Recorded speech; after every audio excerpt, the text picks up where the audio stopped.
السلام علیکم ناظرین، آپ دیکھ رہے ہیں لائیو ود ڈاکٹر شاہد مسعود اور میں ہوں مہر شیر۔ عالمی عدالت انصاف نے حتمی فیصلے تک کلبھوشن یادیو کی پھانسی روک دی ہے، جبکہ آرمی چیف نے GHQ میں سیمینار سے خطاب کرتے ہوئے کہا کہ تمام تر ذمہ داری فوج پر ڈالنے سے ملک آگے نہیں بڑھ سکتا۔ اس کے علاوہ وزیر اعظم 6 روزہ دورہ مکمل کرنے کے بعد ملک واپس آ گئے ہیں اور 1 روز کے قیام کے بعد ریاض کے لیے روانہ ہو جائیں گے، جہاں وزیر اعظم کی امریکی صدر ڈونلڈ ٹرمپ سے ملاقات ہونے جا رہی ہے۔ ان سب ایشوز کو ہم آج کے پروگرام میں ڈسکس کریں گے۔ ہمارے ساتھ اسٹوڈیو میں موجود ہیں ڈاکٹر شاہد مسعود۔ السلام علیکم ڈاکٹر صاحب۔ وعلیکم السلام جی، آپ کو بھی السلام۔ ڈاکٹر صاحب، آج آپ GHQ میں موجود تھے جہاں آرمی چیف نے سیمینار سے خطاب کیا، وہاں پہ کیا ہوا اس پر بات کرتے ہیں، لیکن اس سے پہلے آپ نے جو اس پروگرام میں بات کی تھی پہلے وہ سن لیتے ہیں۔ پاکستان کا پرماننٹ کمیشن ہے، وہ بھی بالکل سویا پڑا ہے، وہ بھی صرف سیلفیاں اتار رہے ہیں اپنے ساتھ، تصویریں گھوم رہے ہیں، سیر کر رہے ہیں، کوئی کام دھندا یہاں پہ کچھ کوئی یعنی اتنا زیادہ آپ سمجھیں گے ٹھوس قسم کا دورہ شاید ہی کبھی میں نے دیکھا اقوام متحدہ میں آتے ہوئے کسی بھی سربراہ مملکت کا، بالکل ٹھوس کوئی کیس نہیں پاکستان کا۔ یہ بتائیں آپ کے یہ کہیں بات ہوئی ہے، یہ ڈوسیر دیا گیا ہے بان کی مون کو کشمیر کے حوالے سے یا افغانستان یا LOC کے معاملے سے؟ تو یہ پاکستانی سائڈ کہہ رہی ہے دیا گیا ہے۔ اچھا، یہ بھی ہے ترس ان کو دیکھ کے بھی آ رہا ہے، ملیہ لودھی اور اعزاز چودھری صاحب کو دیکھ کے ترس آ رہا ہے بیچاروں کو، کوئی جواب نہیں ہے کوئی، اور وہ بانکی مون کہہ رہے ہیں ہمیں تو نہیں ملا، جان کیری سے ملاقات ہوئی ہے، وہ کہہ رہے ہیں ہمیں بھی نہیں ملا۔ کلبھوشن یادیو کے اوپر پاکستان کو کمپرومائز نہیں کرنی چاہیے بطور ریاست، اس کو پبلک کریں، ہر بات جو اس نے بتائی ہے ان کے منکی نے، اس کو پبلک کریں، اس آدمی کو پبلک میں بتائیں، پوری ڈیٹیلز بتائیں اس بندے کو میرے خیال سے اسٹریٹ اوے ٹانگ دینا چاہیے اس کو، کلبھوشن یادیو کو۔ کلبھوشن یادیو کون سا کلبھوشن یادیو؟ اس کے کلبھوشن یادیو کے مقدمے کو حکومت نے کہاں اور کب اٹھایا ہے؟ کہاں اٹھایا ہے؟ یہ تو 2 سال سے میڈیا میں سر پیٹ رہے ہیں لوگ بیٹھ کے کہ اچھا جی میں یونائٹڈ نیشنز پہنچا اور ڈوسیئر دیکھ رہا ہوں، میں خود تھا نیو یارک میں، یونائٹڈ ڈوسیئر پوچھا ہے، ملیہ لودھی کہہ رہی ہے ان کو دے دیا، وہ کہہ رہے ہیں ان کو دے دیا، کدھر گیا وہ ہوتے نا، وہ کہیں وہ ڈوسیئر ہی نہیں میں۔ سفارتی محاذ پہ آپ نے کچھ نہیں کیا اس کے لیے، کلبھوشن یادیو کے کیس کے لیے کسی سے آپ پوچھیں امریکہ میں یا یورپ میں یا عرب ملکوں میں، کہیں سفارتی محاذ پہ کیس اٹھایا ہی نہیں گیا کلبھوشن یادیو کا۔ اتنا مضبوط کیس تھا، آپ نے نہیں اٹھایا۔ اس کے بعد آپ نے کہا کہ فوجی عدالت نے اس کو سزائے موت سنا دی ہے۔ اس کے بعد یعنی واقعی لوگوں کو پتہ نہیں کہ کون ہے یہ۔ آپ نے سفارتی محاذ پر انڈیا میں ایسا کوئی جاسوس پکڑا جاتا، ایسا کوئی واقعہ ہوتا، وہ پوری دنیا کو الٹ پلٹ کر چکے ہوتے، ابھی تک دیکھیں یہ پکڑا ہے ہم نے، وہ پتہ نہیں کہاں تک جا چکے ہوتے۔ کل کلبھوشن یادیو کا بھی فیصلہ آنا ہے، کل کلبھوشن یادیو کا وہاں پر مجھے نہیں پتا، ایرریلیونٹ ہوگا فیصلہ، مطلب پاکستان کا کوئی تعلق ہی نہیں ہے، وہ جو عدالت ہے نہ اس کی جوریسڈکشن ہے کہ پاکستان جو بھی آئے گا سفارتی محاذ پہ تو آپ نے کچھ کیا ہی نہیں نا۔ سفارتی محاذ پہ تو بتایا ہی نہیں کہ اس کا نام یہ مسلمان کے نام سے کام کر رہا تھا، یعنی دیکھیں نا، وہ کلبھوشن یادیو بھی کم کہہ رہے وہ بھائی اس کا پاسپورٹ تو دکھائیں وہ جا کے کہ اس کا پاسپورٹ کون سا تھا، کس نام سے، مبارک پٹیل یا کس نام سے تھا۔ جی ڈاکٹر صاحب، اور آج وزارت خارجہ نے بیان دیا کہ کلبھوشن یادیو کا معاملہ ICJ کے حدود میں نہیں آتا، تو ڈاکٹر صاحب کیا پاکستان عالمی عدالت انصاف کے فیصلے کا پابند ہے؟ ایک میرے خیال سے وہ کلپ بھی تھا جو پہلے دن ہم نے یہ بھی کہا تھا کہ میرا خیال تھا، بعد میں پھر اور ساتھی بھی ان کی بھی یہ رائے تھی کہ پاکستان کو جانا نہیں چاہیے۔ ہم نے بات یہ بھی کی تھی اس پروگرام میں کہ پاکستان کو جانا ہی نہیں چاہیے، یا کہنا چاہیے کہ مطلب ایک چیز کو آپ مانتے ہی نہیں۔ اور دوسری بات یہ کہ میں آج آپ کے پہلے سوال کا جواب دیکھیں نا جو آپ نے اپنے انٹرویو میں کیا تھا، تو پھر میں آتا ہوں ذرا کلبھوشن یادیو GHQ میں آج کیا تھا معاملہ۔ GHQ میں دیکھیں، آج آرمی چیف نے پہلی غالباً ان کی ایک سیویلین یعنی سیویلینز تھے اور ان کے ساتھ انہوں نے خطاب کیا، اس میں وائس چانسلر سے پاکستان بھر سے، اور وہاں پر یہ بتایا گیا کہ کوئی 100 کے قریب مختلف پرائیویٹ اور سرکاری یونیورسٹیز کے وائس چانسلرز موجود تھے، میڈیا موجود تھا، تو میرے جیسا بھی ایک آدھ آدمی نظر بٹو کے طور پہ بلایا ہوا تھا انہوں نے۔ اس کے بعد وہاں جو ہے وہ ایک وہ یہ تھا کہ انتہا پسندی کس طرح سے اثر انداز ہو رہی ہے نوجوانوں پہ۔ لیکن بڑا دلچسپ ہوا، بڑا دلچسپ. کیا آرمی چیف نے اپنا ڈاکٹرن ظاہر کر دیا ڈاکٹر صاحب؟ نہیں، ڈاکٹرن تو ان کا میرا نہیں خیال کہ ظاہر انہوں نے کیا، لیکن 2-3 بڑی زبردست باتیں ہوئی. ایک تو یہ ہوا کہ وہاں پر انتہا پسندی کے اوپر ڈسکشن ہو رہا ہے، یعنی انتہا پسندی جو ہے وہ کیسے نوجوانوں میں فروغ پا رہی ہے جی، اور اس کے اوپر یعنی کوئی جواب تو دینا وہاں کہ بھی کیوں فروغ پا رہی ہے، کیا معاملہ ہے. تو جو جواب دینے والی شخصیات تھیں، یعنی جو کہ اسپیکر تھے جنہوں نے خطاب کیا، اس میں ایک تو ہمارے ڈاکٹر شعیب صدر صاحب تھے، کسی تعارف کے محتاج نہیں. انہوں نے سیمینار سے 4 اسپیکرز تھے، 4 یا 5 میں ابھی دن میں آ جائے گا. ڈاکٹر مختار تھے جو کہ HEC کے ہائر ایجوکیشن کمیشن کے جو سربراہ ہیں وہ تھے. ڈاکٹر شعیب صدر صاحب تھے. ڈاکٹر فاروق سلیم تھے جو ممتاز ماہر معاشیات ہیں. اور اس کے علاوہ غازی صلاح الدین صاحب جو جنگ میں لکھتے ہیں اور نیوز میں بھی، وہ انہوں نے میڈیا پہ بات کی. اور اس کے علاوہ جو ہے وہ ممتاز، بہت جن کی گہری نظر ہے، اسلامک اسکالر پروفیسر رفیق اختر صاحب، انہوں نے وہاں پہ خطاب کیا. یہ پینل تھا جی. اور اس میں جو ہے وہ انہوں نے اپنی اسپیچز کی، اور اسپیچز کے بعد جو ہے وہ اس کے بعد پھر ایک سوال جواب کا سیشن ہوا اس پینل کا. یہ پینل تھا، یعنی یہ اوپر اسٹیج پہ تھے، اور پھر اس کے بعد پھر ان سے سوال جواب شروع ہوئے. اچھا، جب سوال جواب شروع ہوئے تو حاضرین جو ہیں ان میں وائس چانسلر تھے، میڈیا تھا. بہرحال جب سوال شروع ہوئے تو وہاں پر کراچی کی ایک یونیورسٹی، کراچی یونیورسٹی نہیں، کراچی کی ایک پرائیویٹ یونیورسٹی، ان کے وائس چانسلر کھڑے ہوئے اور انہوں نے کہا کہ جی آرمی چیف، میں پینل سے سوال نہیں کروں گا جو کہ اسٹیج پہ بیٹھا ہے، بلکہ میں سوال کروں گا آرمی چیف سے. اور میں سوال اسے کروں گا کہ ہم نے سنا ہے کہ آرمی چیف جب جاتے ہیں اپنی مختلف جوانوں کے درمیان تو ان سے وہ کھل کے بات چیت کرتے ہیں، تو میں پینل سے سوال نہیں کروں گا، میں آرمی چیف سے سوال کروں گا. اور انہوں نے ساتھ ہی اس کا ملبہ ڈال دیا. انہوں نے کہا کہ مجھے اس آدمی نے اکسایا ہے. انہوں نے حامد میر صاحب کی طرف کہا، ایسے انہوں نے مزاحن کہا کہ اس آدمی نے اکسایا ہے، اس آدمی نے اکسایا ہے کہ میں آپ سے سوال کروں سیدھا. میں ان سے یعنی سوال کرنے کی میرے اندر ہمت پیدا ہو رہی ہے. اور میں بہرحال اس کے بعد یہ ہوا کہ پھر اسی طرح انہوں نے فاروق سلیم صاحب کی طرف اشارہ کر کے پھر بہرحال انہوں نے سوال کیا. اور انہوں نے آرمی چیف سے کہا کہ جی آپ مجھے بتائیں کہ یہ کراچی میں جو ہے قتل و غارت ہو رہی ہے، یہ ہو رہا ہے، ہم کہاں جائیں؟ مختلف معاملات انہوں نے بتائے. اور ان معاملات میں فوج کہاں کھڑی ہے، فوج کہاں پہ ہے، لوگ پوچھتے ہیں کہ فوج کہاں ہے. جی. اس کے اوپر پھر آرمی چیف نے یہ جواب دیا. باجوہ صاحب نے پھر اس کے بعد مائک لیا اور انہوں نے کھڑے ہو کے کہا کہ یہ، پھر انہوں نے کھل کے بات کی. انہوں نے کہا جی میں جو ہے جاتا ہوں اپنے نوجوانوں سے، جب میں جوانوں سے خطاب کرتا ہوں مختلف جگہ جا کے. پھر انہوں نے کہا کہ کئی شمالی وزیرستان میں گیا تو وہاں پتہ چلا کہ کئی سالوں سے وہاں پر جو ہے وہ پوسٹڈ ہیں جوان، اور ان کو وہ پھر کچھ عرصے کے لیے جاتے ہیں، ان کو چھٹی ملتی ہے، پھر وہ واپس وہیں جہاں جنگیں ہو رہی ہیں، جنگ کے علاقے ہیں، اور میں ان کا مورال بڑھاتا ہوں. لیکن یہ جو ہے یہ کام صرف فوج کا نہیں ہے، اس میں تمام باقی ادارے جو ہیں وہ بھی اپنا اپنا کردار ادا کریں. اچھا، اور اس کے بعد پھر انہوں نے کہا کہ میں نے کام جو ہے وہ مطلب فوج کیا کیا کام کر رہی ہے اس وقت. انہوں نے کہا کہ مطلب مثال کے طور پر انہوں نے کہا کہ 23 مارچ کو ہمیں آئسولیٹ کرنے کا پلان بنا رہے تھے، تو یہ پریڈ جو ہوئی 23 مارچ کی، اس کا انہوں نے ذکر کیا کہ اس میں باقی ممالک کی شرکت بھی تھی. انہوں نے کہا کہ کراچی کا امن، بلوچستان کے امن کی، انہوں نے لا اینڈ آرڈر کی بات کی. PSL کے فائنل کا انہوں نے کہا سارے اس دور میں ہوا ہے. پھر اس کے بعد جو ہے، لیکن جو دلچسپ بات یہ تھی کہ جو تقریریں ہوئیں اس سے پہلے، ان میں ایک خاص جو پینل کے لوگ تھے اس کا ایک ماحول بن چکا تھا وہاں پہ. اچھا، اس ماحول میں بہت زیادہ آرمی چیف تھوڑا دیر سے آئے.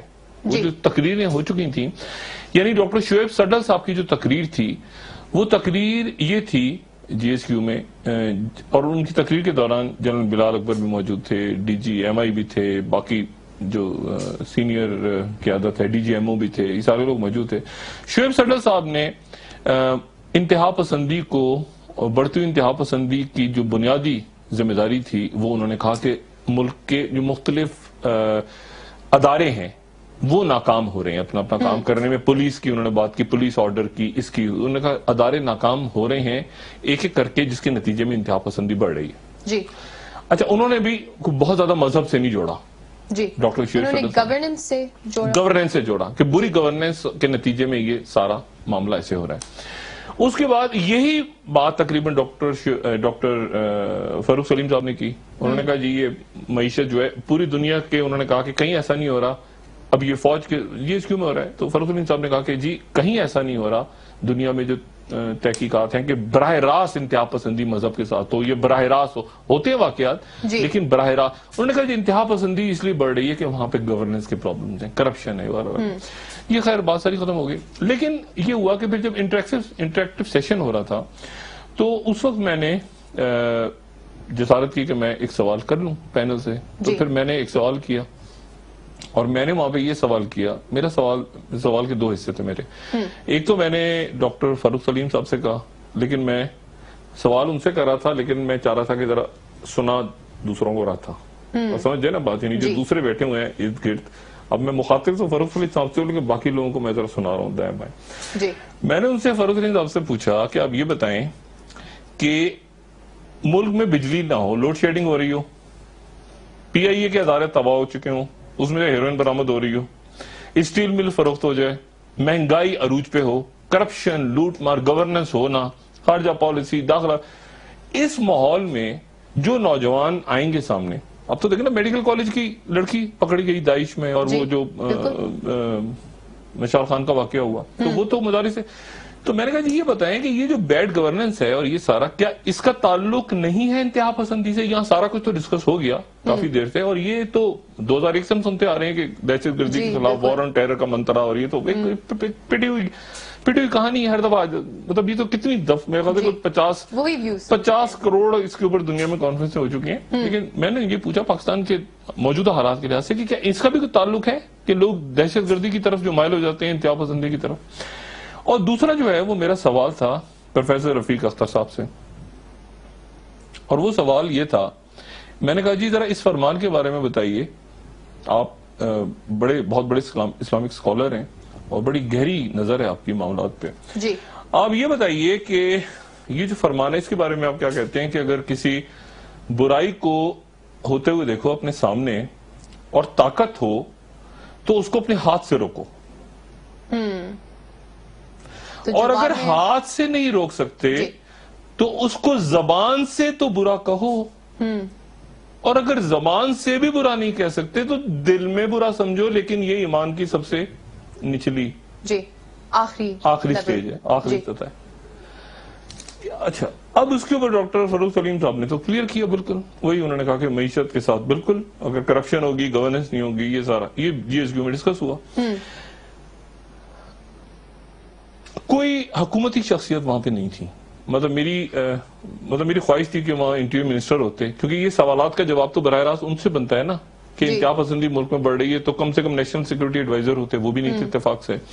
حکومتی کوئی اسپیکر کوئی یہ لوگ نہیں تھے. ان سے پوچھتے ہم کہ بھئی آپ حکومت میں ہیں تو آپ ذرا جواب دیں. لیکن ہوا یہ کہ وہ ایک انٹلیکچوئلز کا پینل ہے اور یہاں پہ مطلب ہم لوگ بیٹھے ہوئے تو ہم ان سے سوال کر رہے ہیں.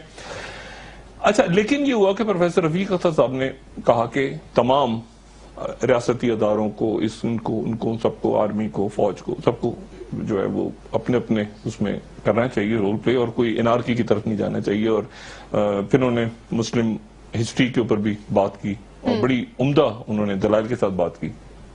لیکن آخر میں جب پروفیسر رفیق اختر صاحب نے, آرمی چیف بھی موجود تھے, اور بہت اچھا ہوا کہ یہ پروگرام لائیو نہیں جا رہا تھا ٹی وی چینلز پہ, آرمی چیف بھی موجود تھے, ان کے ساتھ جنرل بلال اکبر صاحب بھی بیٹھے تھے, اور جنرل رضوان بھی تھے جو اب این ڈی یو کے پریزیڈنٹ ہیں, اور ساری عسکری قیادت تھی تقریباً ساری.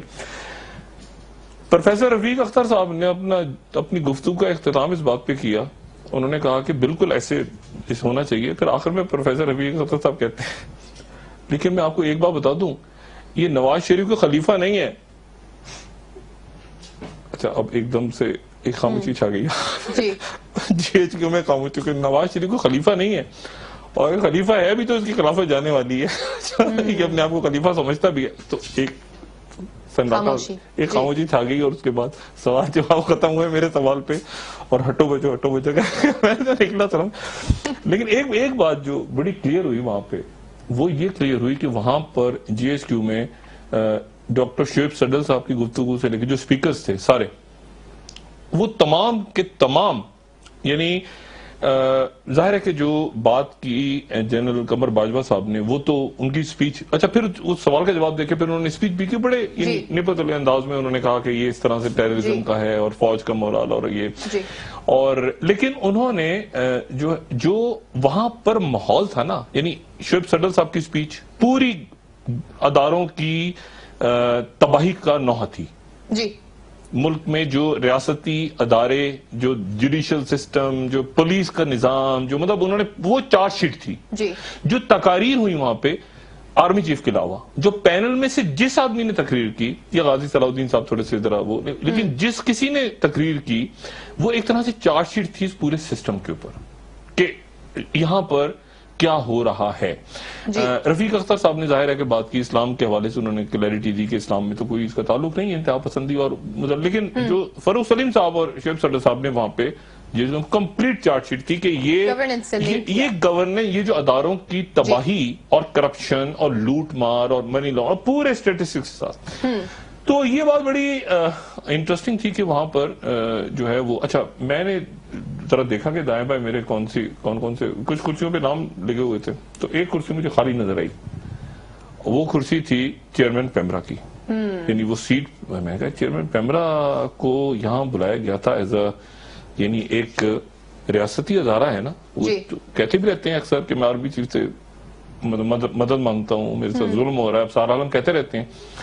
لیکن اب GHQ کے فنکشن میں ایک سیٹ کے اوپر نام لکھا ہوا تھا, تو میں اور حامد میر صاحب نے تو نوٹس نہیں کیا ہوگا, میں نے دیکھا تو میں نے کہا اوئے, میں نے کہا ادھر بیٹھے گا آ کے, میں نے کہا اوکے فائن, تو پھر میں ذرا اسے پوچھوں گا کہ بھائی یہ مدد آپ کو مل گئی فوج کی نہیں, لیکن وہ ابصار عالم صاحب وہاں سے غائب تھے.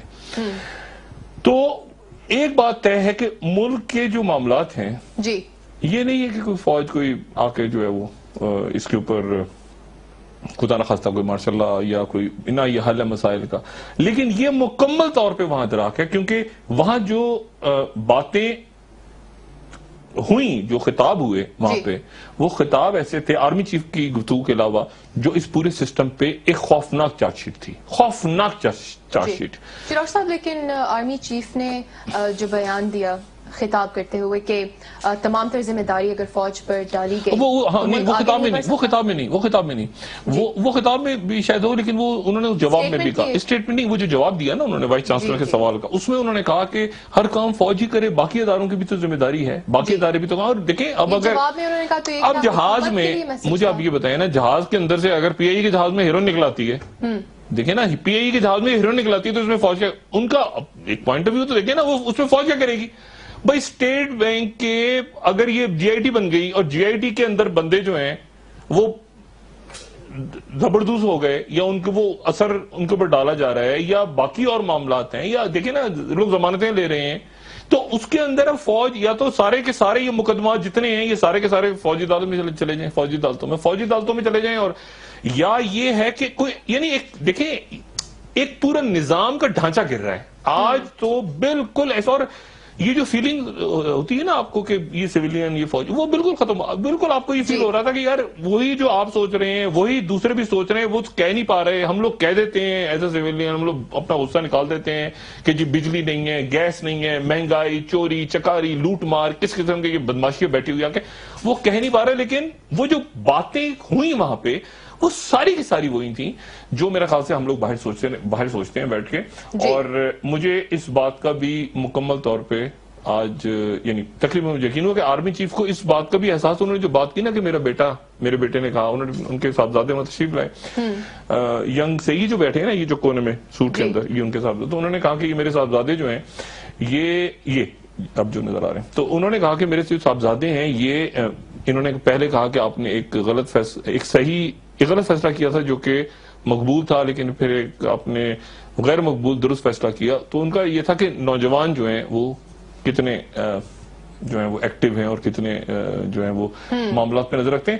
اور انہوں نے پھر یہ بھی کہا کہ میرے اوپر کرٹیسزم ہوا ہے پچھلے دنوں اور مجھے اس بات کا بالکل اندازہ ہے, لیکن پھر انہوں نے ساتھ ہی وضاحت کی. اور ایک بات انہوں نے اور کہی, ایک بات انہوں نے, وہ ایک جملہ میں چھوٹا سا بتا دوں, ایک بات جب وہ جواب دے رہے تھے تو انہوں نے یہ کہا کہ آپ کو پتہ ہی ہے نا پچھلے دنوں ہمارے حکومت کے ساتھ کیا ایشوز چل رہے تھے.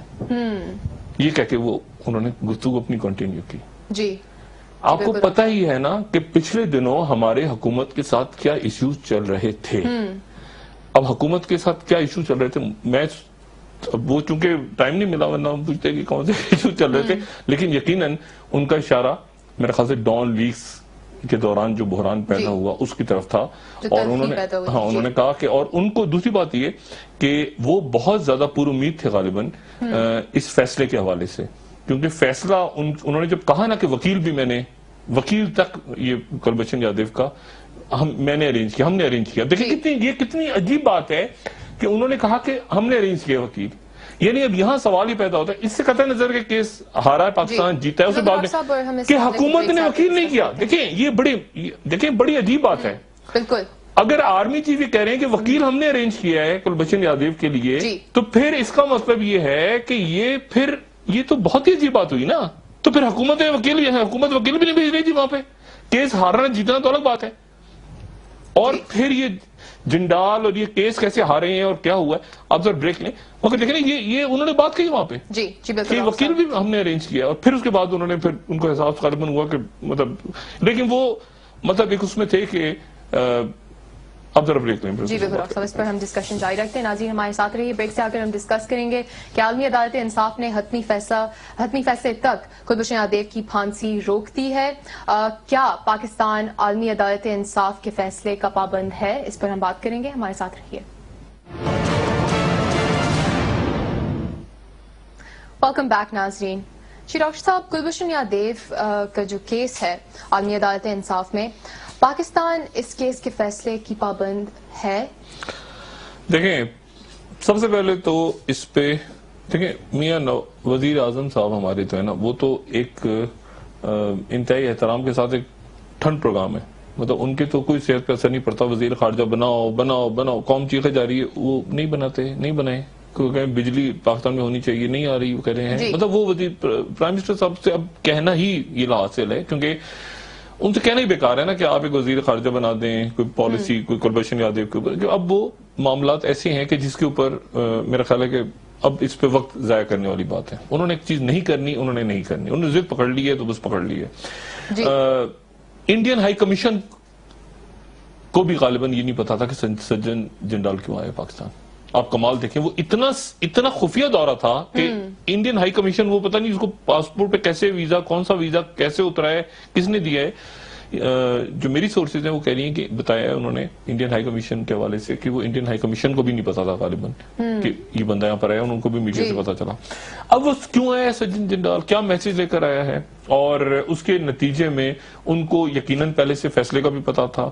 پاکستان نے کیوں قانونی مشاورت نہیں کی, وزارت خارجہ کیوں جو ہے وہ, اور وہاں پر یہ بات ہوئی آج کہ جی لیٹ ہوئی ہے. لیکن حکومت کے اوپر دیکھیں نا, اس میں دو باتیں ہیں کلبھشن یادیو کے بعد, دو باتیں. ایک تو میاں نواز شریف صاحب, مجھے نہیں پتا دباؤ میں وہ آتے ہیں نہیں آتے, مجھے nobody cares. اب کسی کو پرواہ بھی نہیں ہے, کیونکہ میاں وزیر اعظم صاحب کو کہنا لاحاصل ہے. مطلب وہ کل آئیں گے, ایک دن کے لیے آئیں گے, وہ پرسوں سعودی عرب چلے جائیں گے, اور وہ موٹر وے کا افتتاح اور یہ ساری باتیں, مطلب وہ اب جو مطلب وہ سٹینس نہیں, وہ اب ان سے کہنا بھی بیکار ہے کہ وزیر اعظم ایسا کیوں نہیں کر رہے. وزیر اعظم بس نہیں کر رہے تو بس اللہ خیر صلی اللہ, پارلیمنٹ میں نہیں آ رہے تو نہیں آ رہے.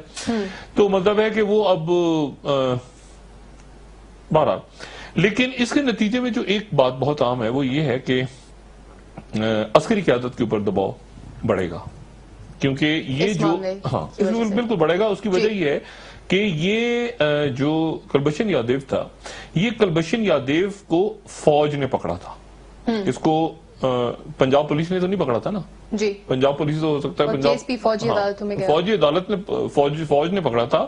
جی, اور یہ ریاست پاکستان کا مقدمہ تھا. یہ جو ہے یہ سب کا مقدمہ تھا. یعنی اگر حکومت اپنے آپ کو ریاست پاکستان کا کوئی حصہ سمجھتی ہے تو وہ ریاست پاکستان کا ایک مقدمہ تھا. اور ایسا کیس تھا جو میرا نے خیال کہ بہت ریئر یہ جو ہے نا جاسوسی دنیا جس میں کہتے ہیں ایسا کوئی آدمی پکڑا گیا ہے جو سرونگ آفیسر ہو اور وہ آپ پکڑ لیں اور وہ پورا آپ کو لنکس بتا دے اور پوری کہانی، لیکن نہ اس کو سفارتی محاذ پہ لڑا گیا اور اس کو یہاں پہ بالکل میں سیدھی بات کر رہا ہوں کہ یہاں پر ڈان لیگز کو جو ڈان لیگز پہ ہوا ہے یہ معاملہ اگر تو نیشنل سیکیورٹی کا معاملہ تھا، جی اگر تو تھا، اگر کلبھشن یادیو بھی نیشنل سیکیورٹی کا، اگر قومی سلامتی کا کلبھشن یادیو سے بھی تعلق نہیں ہے تو پھر مطلب وہ کہتے ہیں پاکستان کا خدا حافظ جنرل مشرف نے جو کہا تھا، جی اگر کلبھشن یادیو بھی پاکستان کا، ریاست پاکستان کا ایشو نہیں ہے کہ اس نے دہشت گردی کی، اس نے کیا کیا، اس نے پورا بتایا قصہ اور کس طرح اس کو پکڑا گیا، کیا ہوا انہوں نے وہاں پہ، اس کو بھی اگر یہاں پر بھی کوئی معاملہ کمپرومائز ہوتا ہے تو پھر پاکستان کا اللہ حافظ۔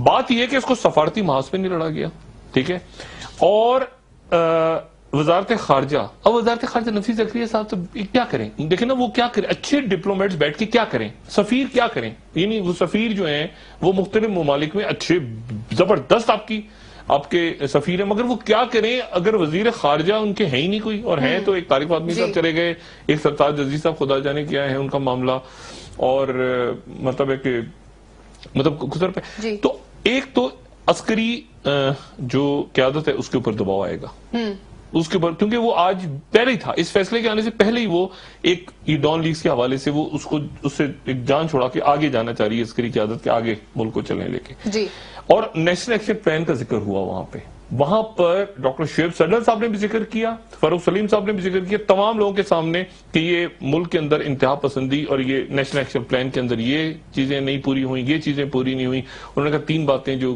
فوج کے ذمہ تھیں وہ پوری کر دی گئیں، اور یہ سارے پوری فوج سن رہی بیٹھ کے، ٹھیک ہے نا، عسکری قیادت اور باقی جو ادارے ہیں ان میں یہ نقطہ، لیکن بات وہی کہ وہاں پر یعنی وہ ایسا لگا کہ سب مل کے آہوزاریاں کر رہے ہیں، یعنی سارا جو پینل ہے وہ بھی وہی بات کر رہا ہے، ادھر بھی یہی مسئلہ ہے، ادھر سننے والے بھی سوال، وہ جو اصل جن کو جواب دینا چاہیے وہ تھے ہی نہیں، یعنی یا تو کسی کو بلا لیتے نا وہ جواب دیتا، مطلب وہ جو اوپر بیٹھے ہیں جن سے ہم سوال پوچھ رہے ہیں، شعیب صدر صاحب یا وہ باقی لوگ، وہ بھی وہی، ہمارا بھی وہی دکھ ہے، ان کا بھی وہی دکھ ہے، مطلب وہ عجیب سا، تو وہ جن کو جواب دینی تھی وہ شخصیات تو پھر ہیں، ان کو دیکھا پی آئی ڈی کھلے گا کسی دن کلبھشن یادیو کے لیے، اگر پی آئی ڈی عمران خان کو گالیاں دینے کے علاوہ اس کو کوئی کام ہے، اور چند لفافے جو ہیں جو پکڑائے ہوئے ہیں ان کا کام عمران خان کو کوسنا اور اس کے اوپر کالم لکھنے کے علاوہ کوئی کام اگر ریاست سے متعلق ان کا ہے تو وہ بولیں گے، ورنہ تو نہیں، ورنہ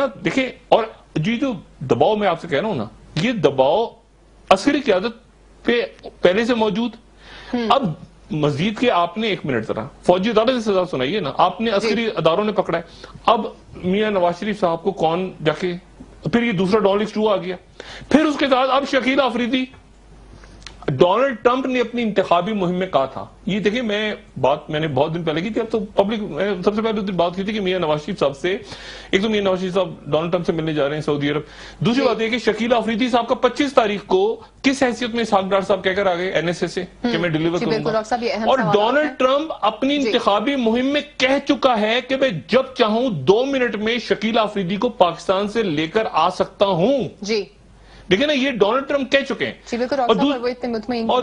اور میں صرف ایک بات آپ کو صرف کہہ دوں گا، بھولنا جاؤں کہ امریکہ، سعودی عرب جو عرب ممالک ہیں ان کے لیے بھی کوئی پریشانی کا سبب ہو سکتا ہے، وہ بھی شاید بہت زیادہ خوش نہ ہو، کیونکہ ایران کے اوپر جو پابندیاں لگانے کا سوچ رہے تھے ان کے ایٹمی پروگرام پہ، وہ شاید ڈونلڈ ٹرمپ نہ لگائیں، ایران کے ساتھ جو حسن روحانی کے دور میں جو یعنی ابھی جو موجودہ صدر ہیں، کل ان کا الیکشن ہے ایران کا، تو وہ پابندیاں وہ نہ لگائیں، اور اس کے نتیجے میں کل بہت سخت مقابلہ ہو سکتا ہے، حسن روحانی ہو سکتا ہے رہیں اپنی جگہ، اور آیت اللہ خامنائی کا جو پلڑا ہے وہ حسن روحانی کی طرف چلا جائے ابراہیم رئیسی کی جگہ، کیونکہ امریکہ اب سوچ یہ رہا ہے کہ ایران کے ساتھ اپنا دروازہ کھلا رکھے، پابندیاں عائد نہ کی جائیں، آپ ذرا بریک لیں، اور اس کے نتیجے میں پھر سعودی عرب میں اور عرب ممالک میں کیا صورتحال ڈیولپ ہوگی، جہاں نواز شریف بھی جا رہے ہیں اور غالباً آرمی چیف بھی جا رہے ہیں ان کے ساتھ، اور اب آرمی چیف کیسے جائیں گے ان حالات کے بعد، اور وہاں شکیل آفریدی کی بات ہو گیا، بریک میں جی بالکل ڈاکٹر صاحب، ان سب ایشوز پر ہم بات کرتے ہیں، ناظرین ہمارے ساتھ رہیے۔ ویلکم بیک ناظرین۔ جی ڈاکٹر صاحب، آپ یہ کہہ رہے ہیں کہ کلبھشن یادیو کیس کے حوالے سے عسکری قیادت پر دباؤ بڑھ چکا ہے؟ جب ظاہر ہے کہ حکومت کچھ نہیں کر رہی اور آرمی چیف کہہ رہے ہیں کہ ہم نے وکیل بھی ہم نے ارینج کیا، تو مجھے بتائیں کہ تو پھر حکومت یہاں پہ تو سوال کھڑے ہو گئے نا بہت سارے نیشنل سیکیورٹی کے، پراپر نیشنل سیکیورٹی کے. آپ کا رول نہیں تھا. نہیں، آرمی کا رول نہیں تھا. آرمی کا کیا رول تھا؟ لیکن آرمی نے، حکومت نے رول پلے نہیں کیا نا. اٹارنی جنرل بھی شاید نہیں گئے، ان کا معاون چلا گیا کوئی، اور جو وکیل صاحب ہیں ان کا بھی کچھ پتہ نہیں چل رہا. یعنی اس سے بڑھ کے کیا چیز ہوگی کہ وہاں پر آپ یہ پوچھیں کہ یہ اس کا نام، یہ اگر اس کا نام کلبھشن یادیو ہے تو اس کے بعد یہ پاسپورٹ کیسے آیا انڈیا کا بنا ہوا؟ یعنی سیدھا سا کیس یہ مبارک پٹیل کیسے ہے؟ یہ مبارک پٹیل ہے، یہ اور انڈین پاسپورٹ یہ اصلی جعلی ہے. سیدھا سا، یعنی کھیل ہی ختم ہو جاتا ہے. جی. دوسری بات یہ ہے کہ یہ جو فیصلہ ہوا اسٹے، یعنی یہ 1998 میں پیراگوئے کا ایک شہری تھا اینجل فرانسسکو، اس کو پکڑا قتل کے الزام میں، اس کو اریسٹ ہو گیا، اور اس کو امریکہ میں انہوں نے سزائے موت سنا دی. اور سزائے موت سنانے کے بعد اس کی جو پیراگوئے کی گورنمنٹ تھی وہ چلی گئی عالمی عدالت میں، یہ عالمی عدالت برائے انصاف. یہاں جا کے وہ اسٹے لے کر آ گئے. ہفتے کے بعد انہوں نے اس کو زہریلا انجیکشن لگا کے اس کو سزائے موت دے دی امریکہ میں. جی. پھر اس کے بعد 2 بار ایسا کیا، کئی دفعہ، ویسے 3 دفعہ ریکارڈڈ ہے. جرمنی کے 2 بھائی تھے، انہوں نے ڈکیتی کی بینک میں، ایک مینیجر مر گیا، دوسرا ہو گیا، اس کو جرمن گورنمنٹ انوالو ہوئی، اسٹے لے کر آ گئی، انہوں نے انجیکشن لگا دی. اسی طرح سے ایک تیسرا. تو یہ واقعات، یہ اب دیکھنا یہ ہے کہ آپ کیا کرتے ہیں. اب انہوں نے کہا ہے آپ ایک تو وہاں گئے، جانا غلط تھا عالمی عدالت میں، اس کے بعد آپ وہاں گئے، اور جانے کے بعد یہ جو فیصلے ہوتے ہیں عالمی عدالت کے، اس میں پکوڑے رکھ کے کھاتی ہے پوری دنیا. اصل میں آپ کے اندر ایک فیصلہ ہونا چاہیے. اگر آپ کی کوئی بیک ڈور ڈپلومیسی ہوئی ہے، جو کہ بی بی سی نے کہا ہوئی ہے، وزیر اعظم کی جنڈا سے اگلے دن مریم اورنگزیب صاحبہ نے نہیں ہوئی، ابھی تک کسی کو نہیں پتا کہ کیوں آیا تھا وہ، اور اس کے بعد یہ فیصلہ کیوں رکا ہے. اچھا، اگر تو یہ بیک ڈور ڈپلومیسی کا حصہ ہے کوئی، تو بھی عوام کو بتا دیا جائے، پھر عوام کو بتا دیا جائے کہ بھئی یہ ایک ڈپلومیسی ہو رہی ہے، اور جو بھی عوام اس کو قبول کر لے گی کہ اس کے نتیجے میں تعلقات اچھے ہو جائیں گے، کشمیر کا مسئلہ حل ہو جائے گا، یہ دہشت گرد نہیں تھا، غلط تھا یہ سارا. لیکن اب اس مرحلے پہ جا کے آپ وہاں پہلے اس کا مسئلہ، اور اس کے بعد آپ نے یہاں سے وکیل نہیں بھیجا. آرمی چیف، میں نے آپ سے کہا نا کہ آرمی چیف کو بالکل اندازہ نہیں تھا کہ یہ فیصلہ آنے والے، ورنہ وہ کبھی نہ کہتے کہ میں نے وکیل بھیجا، کیونکہ اس کے تھوڑی دیر بعد تو فیصلہ آ گیا. یہ جو ان کا اسٹیٹمنٹ تھا، یہ فیصلہ آنے سے پہلے تھا، یہ میں بتا دوں. یعنی فیصلے سے پہلے کا یہ اسٹیٹمنٹ تھا. جی ایس کیو میں تقریب اس وقت ہو رئی تھی جب فیصلہ آیا ہے، یعنی ختم ہو گئی تھی، کھانا چائے وائے پی رہے تھے لوگ. لیکن وہ جو جملہ تھا ان کا، جس میں وہ بڑے پرعزم تھے کہ ہم نے وکیل کیا ہے، وہ فیصلہ آنے سے پہلے تھا. تو وہ بڑے کانفیڈنٹ تھے کہ فیصلہ صحیح آئے گا. لیکن فیصلہ، اور ساتھ ہی انہوں نے کہا کہ یہ بھی ہم کریں گے، تو وہ اب اس پوری صورتحال میں فیصلہ بھی نہیں آیا فیور میں. حکومت چپ بیٹھی ہے، پی آئی ڈی میں بالکل خام. آج ریاستیں کہہ رہے ہیں اٹھا کے پھینک دیں گے ہم اپنے مخالفین کو اسمبلی سے، اور یہ وہ جو اٹکیریوں میں لگے ہوتے ہیں سارے. اب بات اس پوری صورتحال میں، اچھا پھر سعودی عرب، اب وہاں جا کے اگر شکیلہ آفریدی ان حالات میں آپ کہتے ہیں کہ شکیلہ آفریدی کو بھی ہم آپ کے پلیٹ میں رکھ کے آپ کے حوالے کرتے ہیں، تو یہ میرا خیال ہے کہ وزیر اعظم صاحب کو ذرا صورتحال کی سنگینی کا ادراک ہونا چاہیے. ان کو بالکل پتا ہونا چاہیے کہ عوام بھی، ملک بھی، ریاست بھی، جی ایچ کیو کے اندر جو باتیں ہوئی ہیں، دیکھیں ان کو یہ باقاعدہ کہہ دیا گیا کہ وہ خلیفہ نہیں ہے. ایک اسپیکر نے کہہ دیا نا خلیفہ نہیں ہے نواز شریف کو، اور مطلب اس طرح کی بات ہوئی ہے وہاں پہ. اب یہ ان کو ادراک ہونا، اور یہ اسپیکر، یہ فوج کی قیادت نے نہیں کہا، یہ جو اسپیکر موجود تھے اسٹیج پہ انتہائی محترم، انہوں نے یہ اپنی خطاب میں کہا کہ فوجی قیادت کے سامنے. اب بات یہ ہے کہ اب اس پوری صورتحال میں میرا خیال ہے وزیر اعظم کو پارلیمنٹ میں آنا چاہیے، اگر ان کا دل کرے تو آئیں، کیونکہ دوسری طرف دباؤ ہے. دیکھیں دوسری طرف دباؤ ہے، اور وزیر اعظم صاحب جو ہیں وہ جی آئی ٹی نے بہرحال یہ جو پیناما کی تھی، ابھی عمر چیمہ صاحب کا بیان ریکارڈ کروا لیا، میرے خیال سے اسحاق ڈار کا تشریف لاتے ہیں. لیکن ساتھ ہی اسحاق ڈار صاحب نے اپنی لائن فٹ کی ہوئی ہے کہ نیشنل سیکیورٹی ایڈوائزر سے وہ مل کر آئے ہیں. شکیلہ آفریدی، اب وہ یہاں پر ان کو روکا جا سکتا ہے، جی آئی ٹی روک سکتی ہے، نہیں روک سکتی. دیکھیں نا، وہ تو نیشنل سیکیورٹی ایڈوائزر سے ڈائریکٹ 1-on-1 ہو گئے ہیں اسحاق ڈار، کہ میں آپ کو ڈیلیور کروں گا شکیلہ آفریدی. اس پوری صورتحال میں کہاں تک ریاست کھڑی ہوتی ہے اب، اور اس مسئلے کو کیسے آگے لے کے چلتی ہے، دیکھتے ہیں. جی شکریہ ڈاکٹر صاحب. ناظرین کل دوبارہ ملتے ہیں اسی وقت نئی خبروں کے ساتھ، نئے تجزیے کے ساتھ. مہشیر کی طرف سے خدا حافظ. شکریہ ڈاکٹر صاحب. اپنا دوستوں رشتہ داروں گردنواہ کے لوگوں کا سب خیال رکھیے. اللہ حافظ.